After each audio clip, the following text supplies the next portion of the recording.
GBS.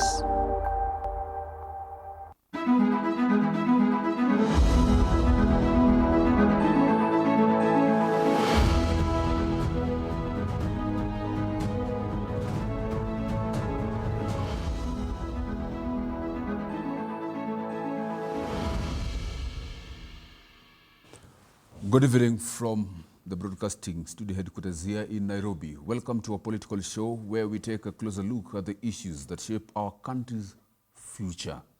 Today, we ask, where is the country headed to? First on our agenda is the right to protest.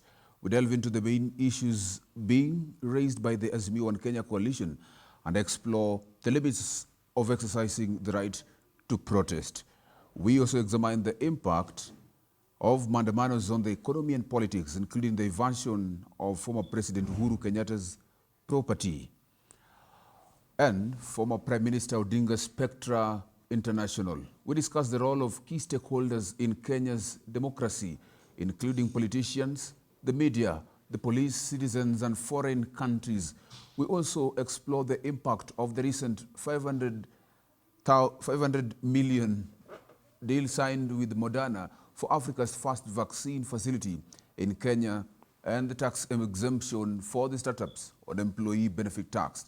Next, we tackle electoral democracy and discuss the opening of servers, free and fair elections, and transparency. We examine the key issues, how they've been addressed, and what can be done going forward. Finally, we evaluate the government manifesto and discuss the implementation of the plan and the recent appointment of the 53 CASs, despite a court order against the same. We also explore criticism of the government and whether it has the best interest of its citizens at heart. Ladies and gentlemen, this, of course, being our revered norm here on The Insight every Friday from 7 p.m. as we get to delve deeply into issues that affect you, our viewer and listener. Of course, we don't do this alone. We always have series of guests, stakeholders who help us dig deeply into these issues, and of course, who help us find other perspectives of things which otherwise we will not have gotten. Tonight, I have three guests with me. My very first guest is a speaker of the East Africa Youth Parliament, that is Honorable Ochieng Odero. Thank you so much, Honorable Ochieng Odero, for accepting my invite and, of course, coming to The Insight. Next, of course, we have Mr. Eric Naibei. Mr. Eric Naibei is an advocate of the High Court, a resident guest, of course. Thank you so much, Mr. Naibei, for making it. Thank you, Eugene. And of course, we have Eugene Owade. Eugene Owade is also an advocate. Thank you so much, gentlemen, for accepting my invite for the show tonight. I want us to deeply get into the issue of the day right away. The first issue is about the maandamano, or rather the protest. We have seen properties being destroyed, being looted, and of course we have seen personalities being beaten up, including journalists. And we have seen lots of, the protests have led to even some journalists being, you saw what happened yesterday on the media generally. And these maandamanos are things that, of course, we expect them to continue because the opposition leader, Raila Amolo Odinga, has said that we are yet to have more maandamanos. And he says that on Monday, we are going to have the mother of maandamanos. And my question tonight, because I have two advocates of the High Court in the House, I want to ask the limit of exercising this right that the Azimios are talking about the Article 37. What is this Article 37 all about? And of course, I'll give you the speaker to also talk about it.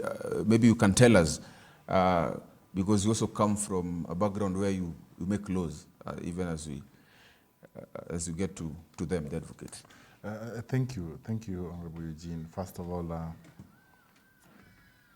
I want to thank you for inviting me over to this show this evening to come and talk to Kenyans and also our opinion and also debate on what is happening in this country today.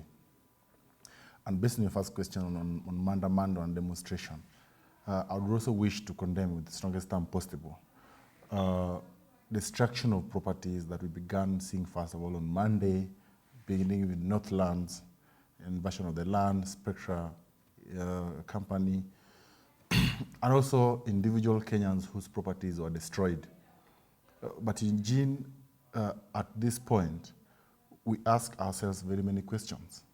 Number one, what is the role of the police in the demonstration? And do they really understand what their role is? Number two, do they know what they are supposed to do? And how can we not associate them with the violence that we've seen taking place in this country today? Every citizen, by the virtue of the Constitution, have a right to picket and to demonstrate.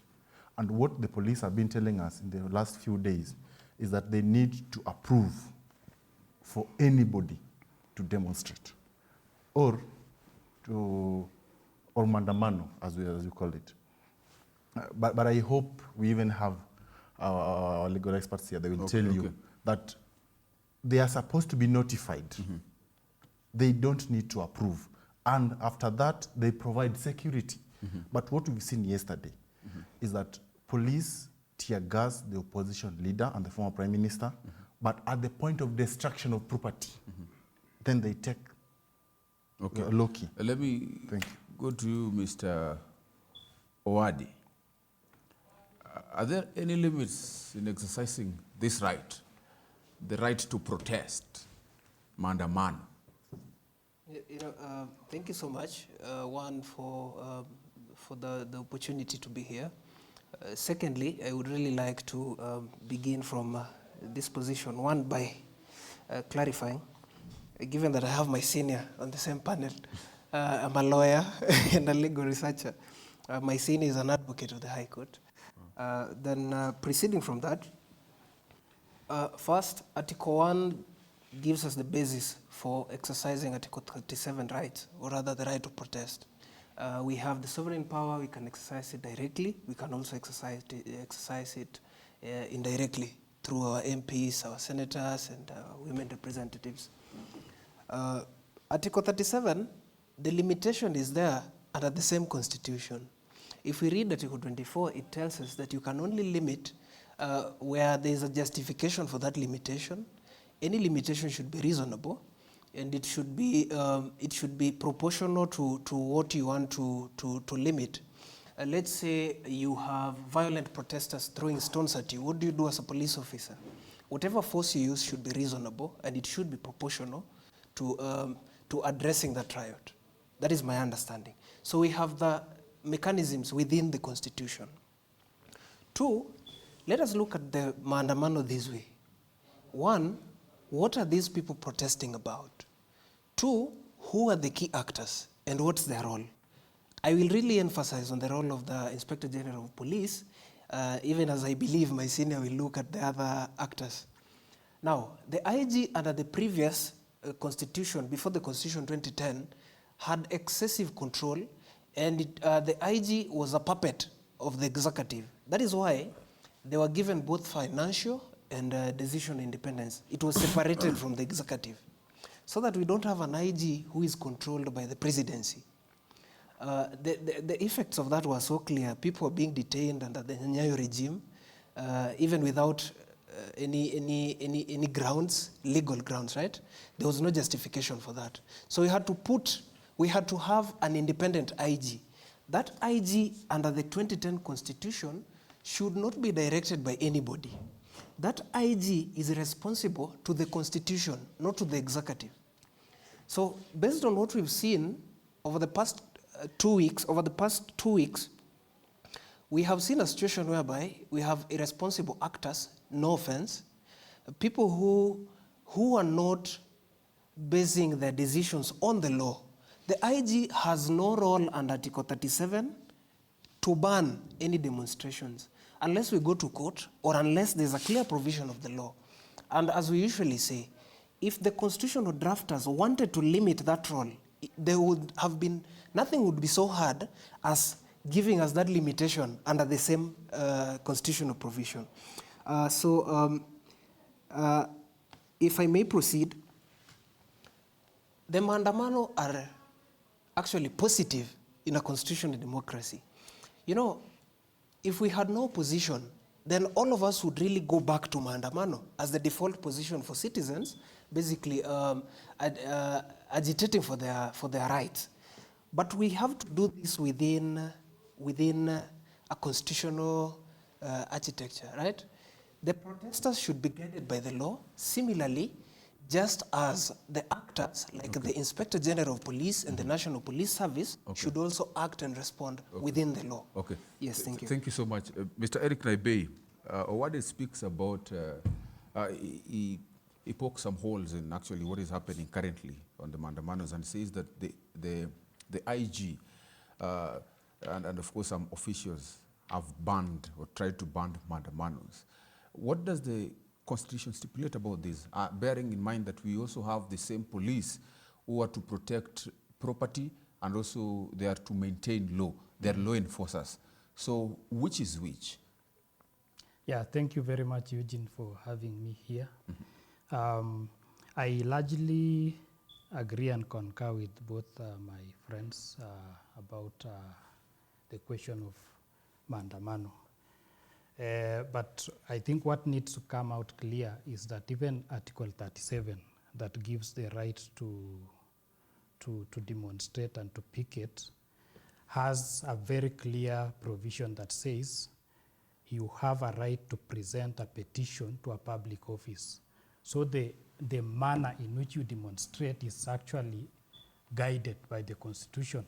You don't just go pick leaves or pick placards and walk around aimlessly.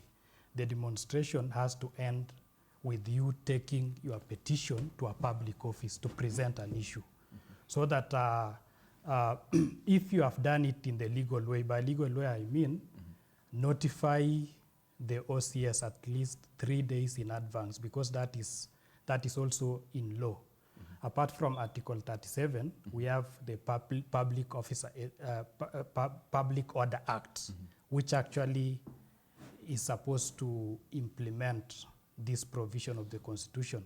It provides that 3 days before you go for Maandamano, you are supposed to notify the government. And who do you notify? You notify the nearest OCS.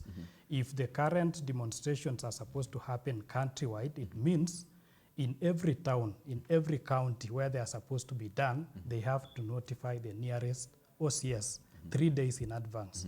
Once you do that, police officers are supposed to receive your notification, then prepare in advance to provide security for the people who will be picketing. And where I feel that we have a gap in our law is it is not clear what the content of that notification should be.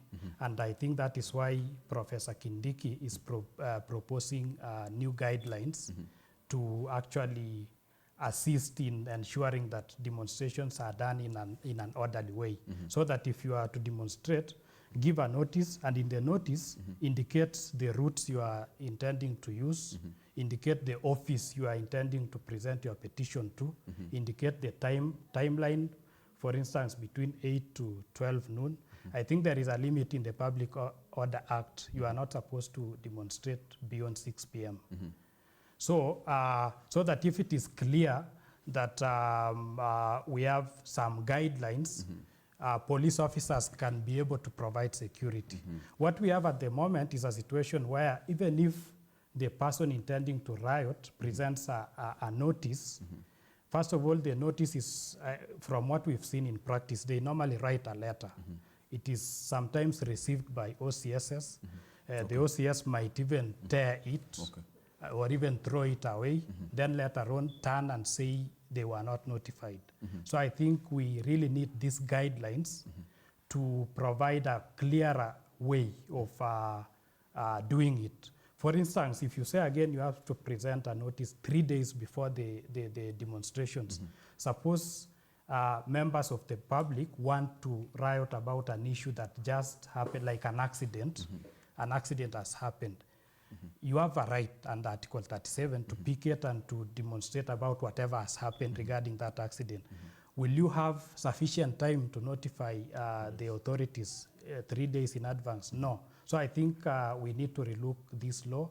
We also need to ensure that these guidelines are meant to actually facilitate and not to limit this right. Because what we are seeing is a perception that the CS for Interior might actually be intending to somehow limit this right. I hope the guidelines are meant to facilitate the right. Otherwise, I agree with my colleagues that, of course, demonstrations are covered in the law, but there is a limit. You are supposed to demonstrate peaceably and unarmed. That means you are not supposed to walk around with rungus or even stones or anything. If police officers are to spot you walking around armed, it means they have a right to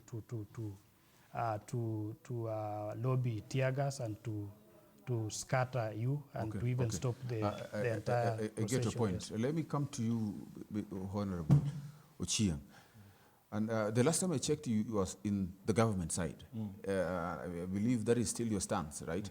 Well, the mandamanos or the protests that we're talking about, I believe those that initiated it, and of course, were so that they could be placed in the constitution, believed that by protest, maybe people also, it could take us somewhere. But I want us to look this far that we have come, that we have had around 3 weeks in demonstration.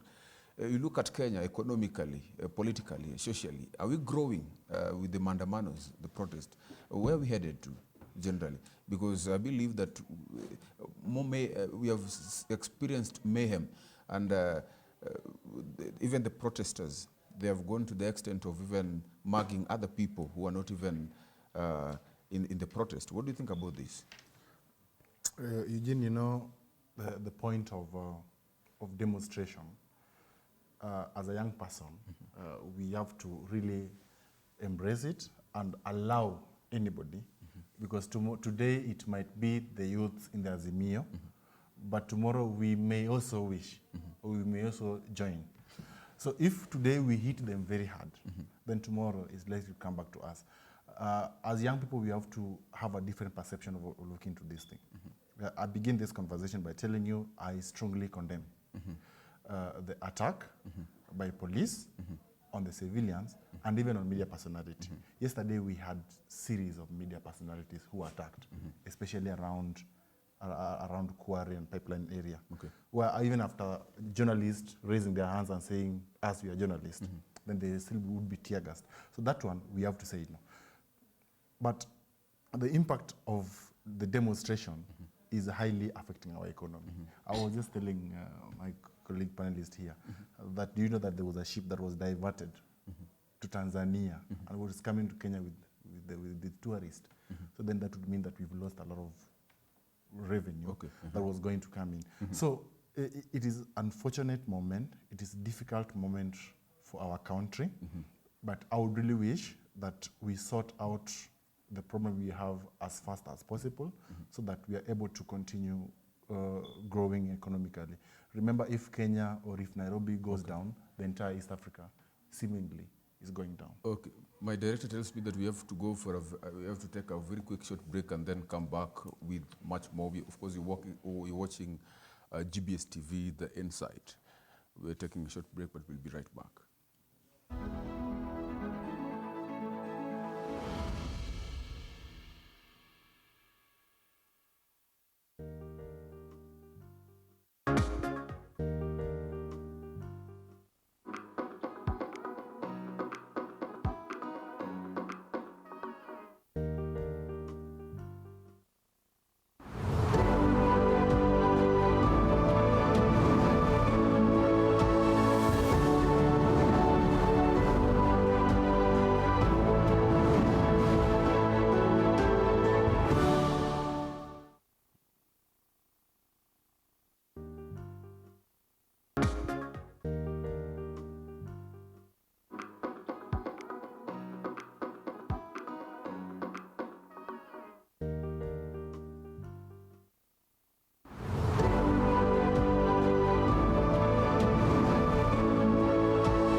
everywhere.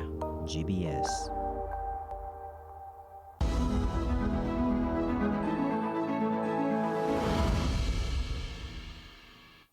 Welcome back to The Insight. Today, Bonde before is our SMS line at GBS TV Africa is where you get to interact more with us. I want us to delve into another issue altogether, Mr. Owadi. Let's talk about the issue of the invasion of former President Uhuru Kenyatta's Northlands, and of course the former Prime Minister, Spectre International. Do you believe that the police were impartial in handling the demos generally? Because there were no police in Northlands and Spectre International, yet we are seeing the police in other areas.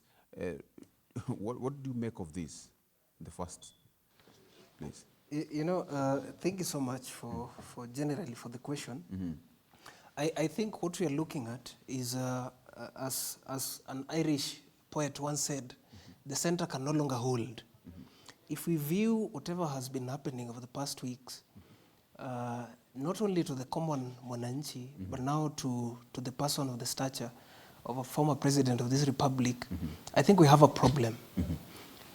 Why were youth attacking or rather invading the farm of a former president? Of course, there have been debates around the land question in Mount Kenya and other parts of this country. There have also been questions around who are the so-called landowners or those who own ranches. But you see, there is no justification for invading property in that manner. We have had government land reports which have outlined how we can go about these questions of land, or rather historical land injustices, if any. People have channels within the law to address their grievances. Now, unfortunately, we are now going into a debate where senior government officials are being drawn into this whole mess. Why didn't we have police? Even 2 hours later, after this whole matter had been circulated on social media. Two, I believe we have police, we should have police stationed at Northlands, if anything. Two, couldn't we have even a rapid enforcement by the IG to address this issue? If 24 hours before this matter happened, there were already rumors or rather intelligence that there might be attacks, right? So I think from my side, the Inspector General of Police and some senior officials of government have not really handled this thing rationally. They've taken high political stands that are not really healthy. And mark you, Kenya is a highly divisive or highly divided country. Okay. So we need to tread carefully. This was not, the police were not impartial in this instance. They did not react promptly in the name of Utumishi kwa wote. Our former president deserves security, if anything. Yeah. Okay. Let me come to you, Mr. Naibei. Yes. The invasion of former President Uhuru's Northlands estate and of course Raila's Spectre International. Do you think that maybe the perception of those who are outside Kenya, maybe investors, to be investors, do you think this will change their perception about Kenya somehow in matters of investment and could affect us generally? Yes, Eugene, I think generally the demonstrations as they are currently happening already change the perception, might change the perception of potential investors to our country. It is not just rising from the attack on properties of the former president and the former prime minister. I also want to condemn whatever happened because this really looked like something that was planned and something that some officials in government are aware of. Given the time within which the police officers took before responding and even before visiting the scene, they actually went to the land, to the property, about 24 hours after the incident. That was quite unusual. And then, of course, there are speeches. We saw clips of speeches of key politicians who had actually talked about something like that before. So it raises a lot of questions which are not answered, and I think if it is a political strategy to counter the demonstrations, I want to believe that that was a wrong one, because it didn't yield whatever they desired, the result they desired. But on the same note, I think properties belonging to the president and the former prime minister are also attack on these properties is also a similar offense which we need to condemn with regards to attacks on properties belonging to small-scale traders along River Road in the CBD. We saw, even in Kisumu, we saw the UDO office being attacked and even a vehicle being torched. I think any form of violence against anybody and any form of destruction of property should be condemned in equal measure. These are not, all Kenyans are equal as per the law. So if we are to deal with whoever is doing this, let's start from even the thief who uses, takes advantage of the demonstrations to snatch mobile phones, to even steal wallets. All this is wrong, and we need to condemn it in equal measure. Yeah. So, you believe that some government officials were involved in this? I think that would be a very difficult question to answer. And the police have already indicated that investigations are ongoing. And I believe that if there is anybody who was involved in any way, then they should be held culpable. So what is the way forward? So that we can't have all these issues? The way forward is that we have to respect each other and respect each other's property. Be it a public or a private citizen, or be it a local business person, like my colleague have said, at Nyamakima and B Center, where the demolitions were done yesterday. So we urge the police to take their mandate seriously, and because the buck stops with them during the demonstration. Let me ask you this, Honorable. We have seen leaders taking hard stances from both sides, Azimio, and actually we're going to talk about it. Azimio actually is adding more issues, that they're raising more issues that they want addressed by the government. What do you think is the way forward? Should we have a truce, like a dialogue, a handshake? Of course, where it has reached right now, we have to have a conversation between the president and the opposition chief, and they settle down the scores so that the country can move on. But truth be told, we cannot ignore the Azimio leader, Raila Odinga, and the followers. DP Gachagua said yesterday, let me just ask you this, that the only conversation that the president and him are having with the Azimio leader, the opposition leader, Raila Odinga, is how the Azimio leader, Raila Odinga, can retire and go back to Bond. Do you think this is the conversation that Kenyans really need to have, or the two leaders should have? I believe with the conversations going on yesterday, the previous day, bishops meeting Raila Odinga, and also the U.S. Embassy calling for conversation. I think right now the hardliners are still, they are just maintaining the hardline positions. But when we come to the table, then we don't know what will be brought to the table. Probably if that is the item, it might be a discussion. But I think that is a conversation that we should first embrace dialogue. Once we are at the dialogue level, then now we know what will be there. I think there will be a series of conversations that we really know where we are going to. But the point of concern is, and Eugene, that is the position that I take this evening. In my peace studies and my peace missions, one thing that I've stood out clear, that at the end of the day, we have to sit down and have a conversation. Thank you so much. Let me come to you, sir, Wakili. My good friend Honorable believes that we should have a dialogue, a conversation between the two leaders.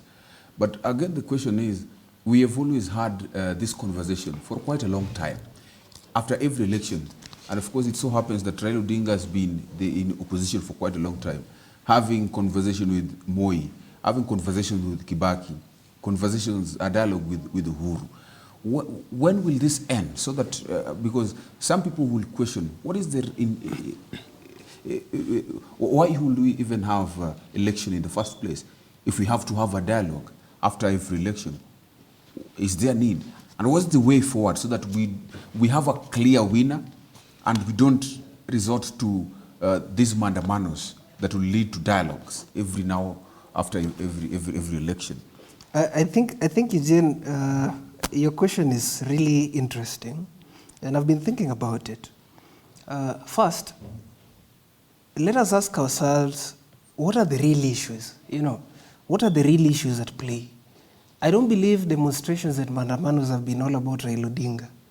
In as much as Raila has faced the former president, Daniel Moi, again he faced Kibaki, then he faced Uhuru Kenyatta in 2017, and now he's facing President Ruto.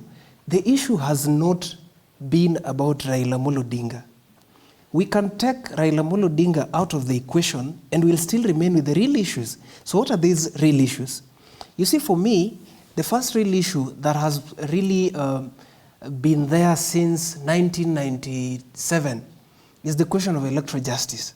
Have we addressed electoral justice? Do we really have an electoral democracy here? Have our elections been free, fair, and transparent?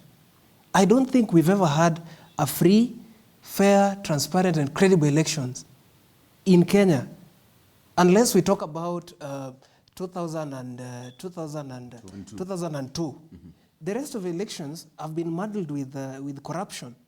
We've had bribery, voter bribery everywhere. But Wakili, this is the question. Yes. We have been having handshakes. You see, whenever we have handshake, a normal citizen, a hoi polloi, a common man will believe that everything has been sorted out, so that we don't, in the next election, talk about the same issues.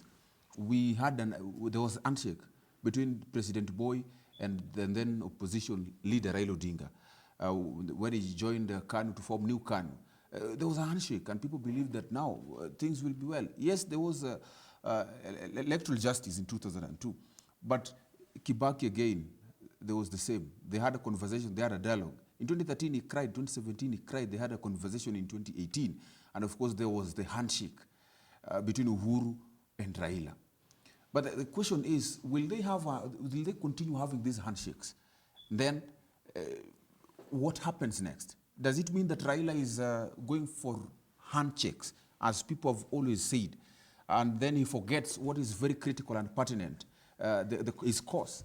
Will it mean that Raila Odinga is not, has got other issues that he wants maybe sorted out than the real issues that is being talked about when we talk about the real issues like electoral justice system?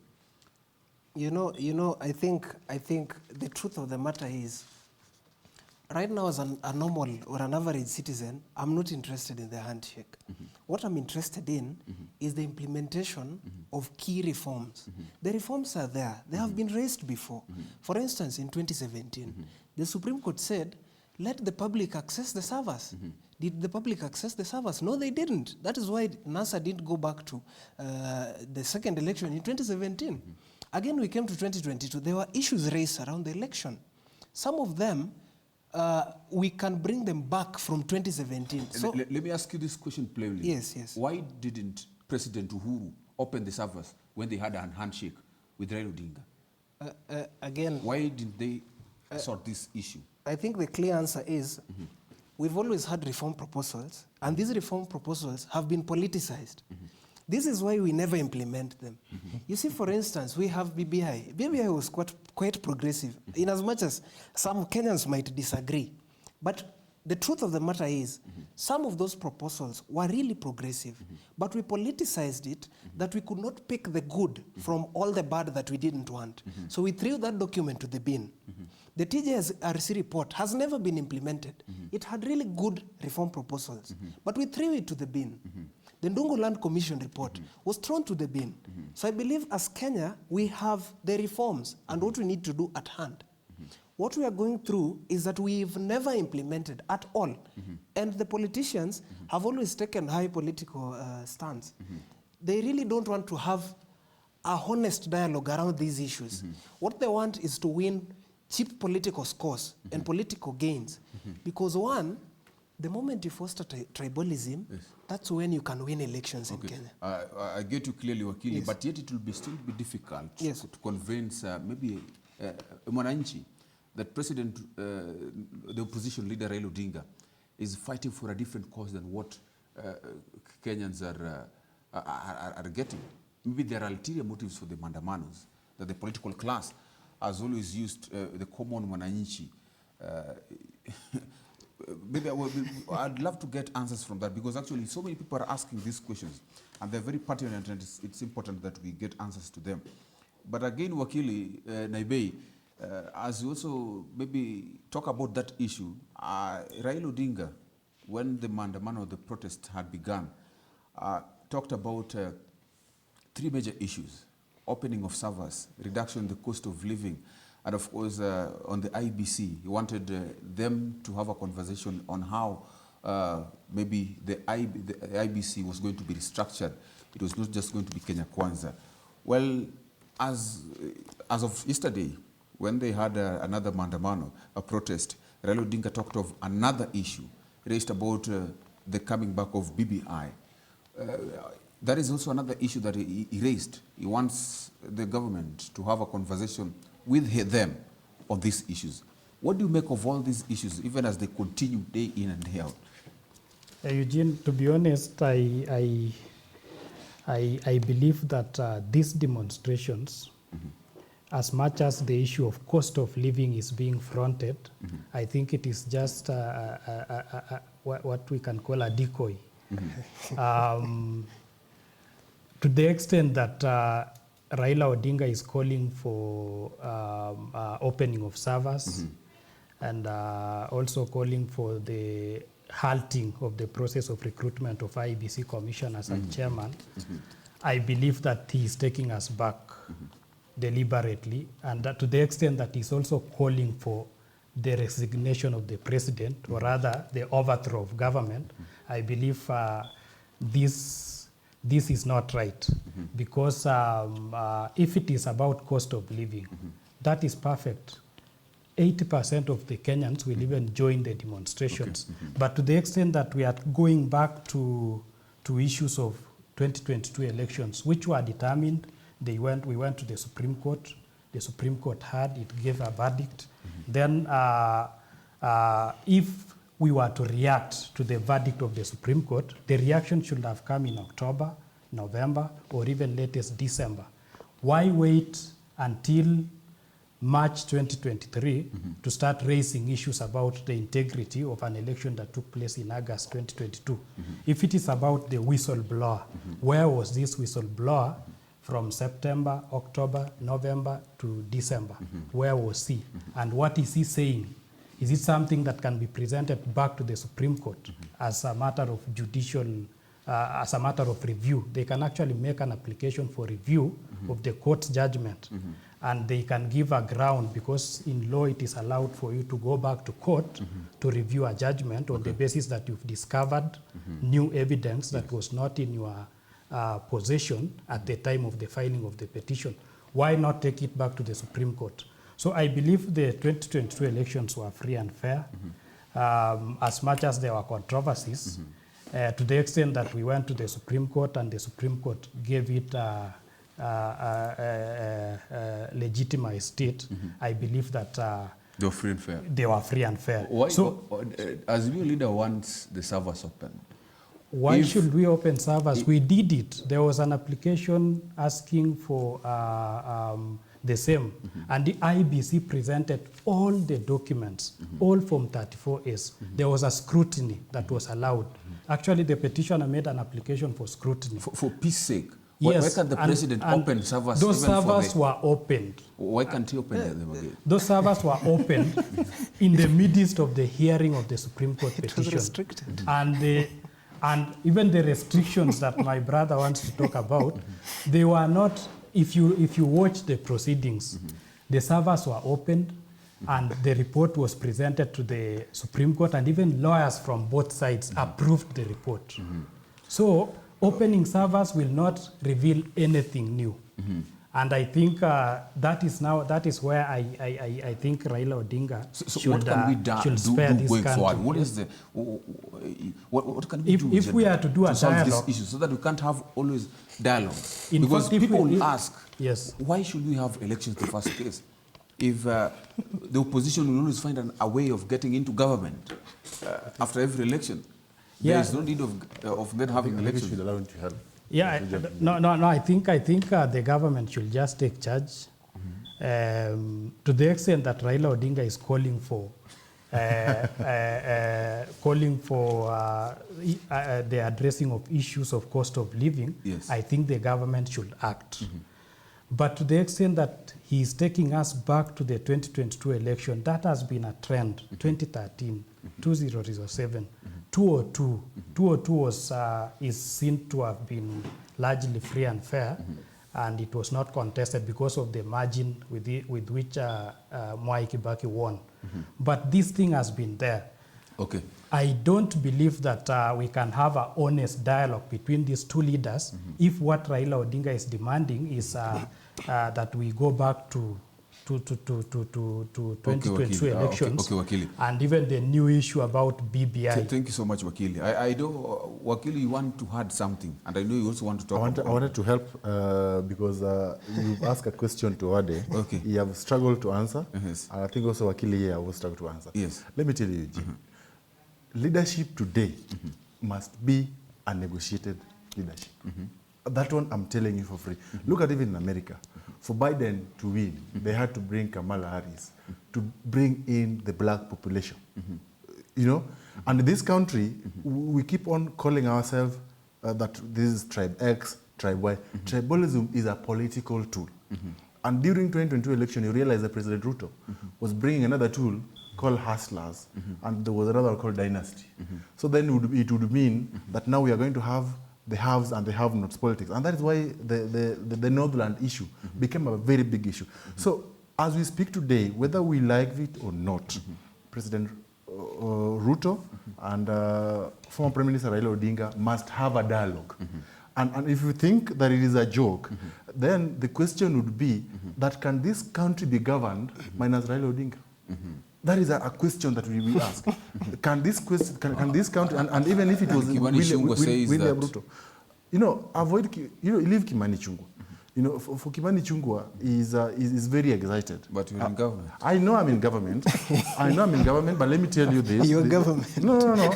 I'm in government, but let me tell you this, Eugene. We are young people. Okay. We are not going to allow this country to burn because we might be in the government, and are we going to step on everybody's head just because we're in the government? Okay, thank you we so have much, to provide gentlemen. everybody. I have to respect everybody. There's another Thank you. issue I want us to delve into before our time is up, because we have less than 10 minutes. Yes. And this is about evaluating the government manifestos. We had the Kenya Kwanza government. When it was elected, actually, they talked about key promises on the hustlers generally. They promised heaven to the hustlers. And of course, they dubbed the manifesto the plan. They talked about several issues. Well, from where you sit, has the plan been implemented? And is it even achievable? Are we on the way? Let me ask you, sir, you're in government.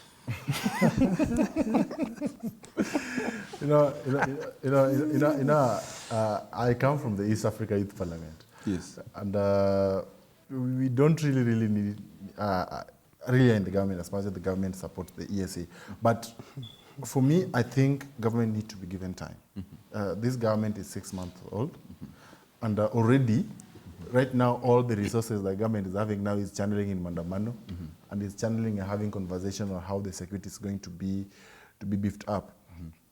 So I think every government have to be given time to implement. I think President William Ruto is going to have the first full year budget being read in June, and all the ministries, they're still aligning, even ministries with even having the CAS still coming on board, and we have cases in the court.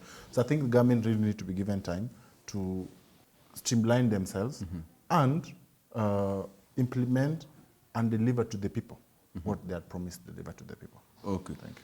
Sir, what do you make of all this? Well, just to chip in, I think let us not take each other for a ride. How long should we give the government to implement basic things? You know, we have a government that came in from a background of promising people stadiums within 6 months. They promised the Hustler Fund. People were being given 500 bob. I don't know how many people have managed to start businesses with 500 shillings, anything. Anyway, if they did, that is well and good. I think we need to look at the feasibility of what this government is promising people. They've promised too much and they're delivering little. Instead, they're engaging in political, in just dishing out political positions here and there. I think they're more interested in politics, the 2027 politics, than delivering to the common mwananchi. For instance, why do we need 50 CAS? You know, the PS, the Public Service Commission actually just said, you can only have 27 or 23. But now we have 50. Within less than a week, you want to give these people over 800 million to buy vehicles. You know, so I think just to rush it up, this government needs to be serious in actually implementing, or rather, don't overpromise. Just give people what is reasonable and deliver on what you can. Start with the high cost of living. I think that is the point where they need to start off with. But so far, they've really failed in actualizing what they deemed the plan. Yes. Okay. Sir, Yes. you look at the plan, because let me take you back to what we were talking about. The real issue, according to Raila Odinga, the reason why he calls for protests and demonstrations is that the government has not actualized the plan. What do you think? Is this sufficient time, the 6-7 months, was that sufficient time to start implementing the plan? And where are they in implementing the plan? I believe that what is in that plan are several promises. Some of them have already been implemented. For instance, they promised something called Hustler Fund, which is currently rolled out. Okay. They promised to swear in, to formally appoint those judges that Uhuru Kenyatta had rejected. He did it. I think he also promised issues related to agriculture, which the strategy they took seems to be taking long for the fruits to be actually realized. They chose to focus on providing fertilizers to farmers. So that would mean until a full farming season is complete for us to feel the impact. So to some extent, they have started implementing. We can't say that they are not implementing what they promised. But what was pinching Kenyans then was the cost of living, high cost of living, which seems to continue to skyrocket. And I think that is where now the challenge lies, and that is where the government needs to refocus. If the subsidies were helping us, were cushioning us, I think Kenyans want anything that will make their life easier. Anything, whether it is subsidies, whether you are providing fertilizers and you are going back to basics. We want something that can cushion us right now from from hunger and from the economic meltdown. So I believe that to a large extent they are on track. But now with demonstrations and the new, the energized opposition, I believe again for the next 2 to 3 months they are going to be derailed, and they are going to get. The government is actually. But isn't this what the government called for? We want a very vibrant opposition. In fact, the president was on record even proposing an office of the official opposition. Now imagine this is happening without an official opposition office. We don't need one. But anyway, I think the kind of opposition that we need in Kenya. Okay, we'll come to that, Wakili. Let me ask you, sir. The president, actually, people are crying of the high cost of living, but the president when he visits, the other time he visited Uriri, and he promised largely of a 200 million, he promised them 200 million a laptop. Then he also promised other things, other issues, a lot of issues, things he promised the people of Uriri. These are not the promises he made while campaigning. The president continues to make promises. And as Wakili said, that the president is actually on a campaign spree. He's actually campaigning for 2027. What do you make of all this? Where is he getting all the money to finance? These are the promises he's making, because he said that I've already made an order. This is going to happen. There's a new airstrip is going to be built. Yet the very pertinent question that Kenyans are asking about the cost of living, Kenyans believe is not being addressed. Thank you, Eugene. You know, the president is a symbol of national unity, the presidency. And I believe in Uriri, during campaign, the president was not there. And when he went there, he realized that there was a need that needed to be addressed. And that is why he addressed that need by telling them this is what we are going to do. There's a difference between the promise and the implementation. So he promised. So he promised. So it goes back to the policy, available resources, and the procedure of how the president's promise is going to be handled. So I think we just generally need to give the president time. In Swahili, they say if you continue waiting, probably it will injure your stomach, if it is direct translation. But I think what we need to give president time, and start giving out assessment in a half a year or 2 years, moving forward, we see if the president have really implemented what he said. But on the question of resources, I believe the president knows very well where the resources will come from. When he says we are going to implement this, we are promising this, he knows where the money will come from. So let us have hope. Okay, let's have hope. And Wakili, even as you give your parting shot, let me ask you this, which begs the question. What you've said begs the question of who gives, who actually provides for these or allocates these resources that we talk about. Is it the president? Is it the executive? Is it parliament? Is it the judiciary? Who exactly allocates these resources? Because recently we've had some MPs, members of parliament from ODM, going to the president, the executive, to seek for help, maendeleo. So who allocates for resources? Is it the parliament? Is it the president? Who does this? You know, Eugene, I don't want us to lie to ourselves. First, some of these functions, they're embedded in the constitution or other laws. For instance, we are not in the Moi era where politicians would troop to the presidency to plead for development. Right now, they have a budget within the law. Two, when we go to questions, for instance, the question of how much should counties be given, the percentage is there in the constitution. What we're not doing is implement it. You know, so we have, and then the other issue which generally covers what you asked is that we've had a presidency that is so much obsessed with making roadside policy directives. So, that because of time, yes. Just tell us who allocates resources in the country. Of course, we'd have to go back to the exchequer. We'd have to consult parliament to rationalize. We'd have to go back to the treasury to check whether we actually have that money. Then all these issues have to be canvassed either in law or policy. So whichever roadside directive the president gives, it has to be canvassed as a matter of policy and passed through parliament. Parliament.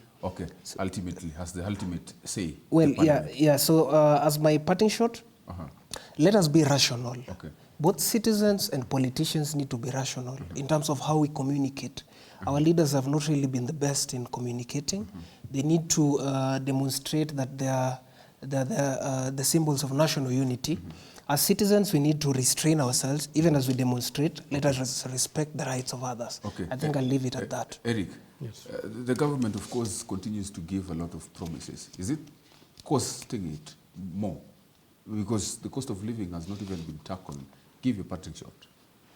I don't think the promises will cost us more, given that we have an elaborate budget making process, which involves the Ministry of Finance and Treasury making, and also the Budget Committee in Parliament making budget proposals, which go through a public participation process.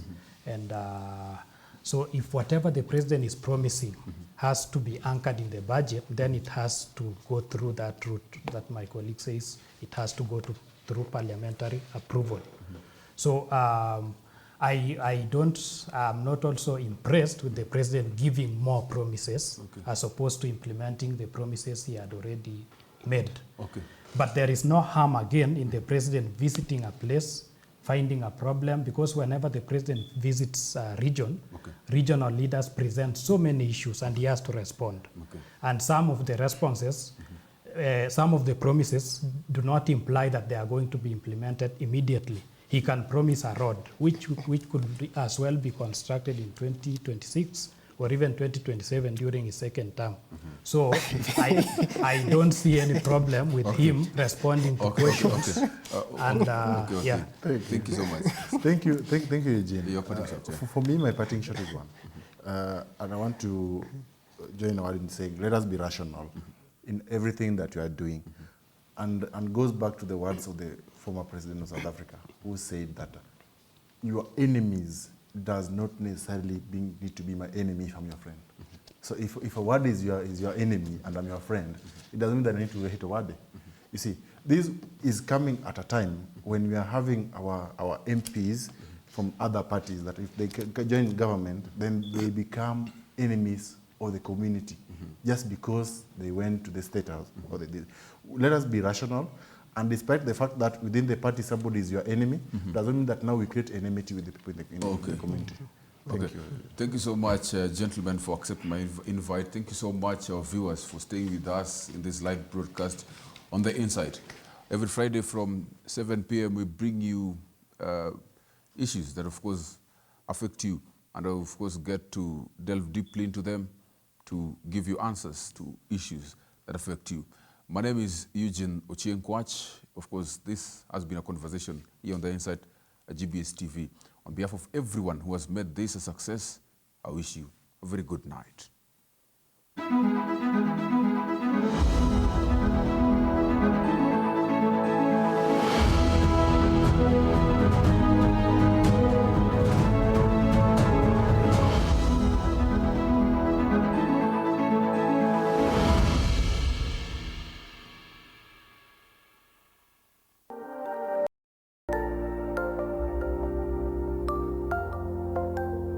Everywhere, GBS.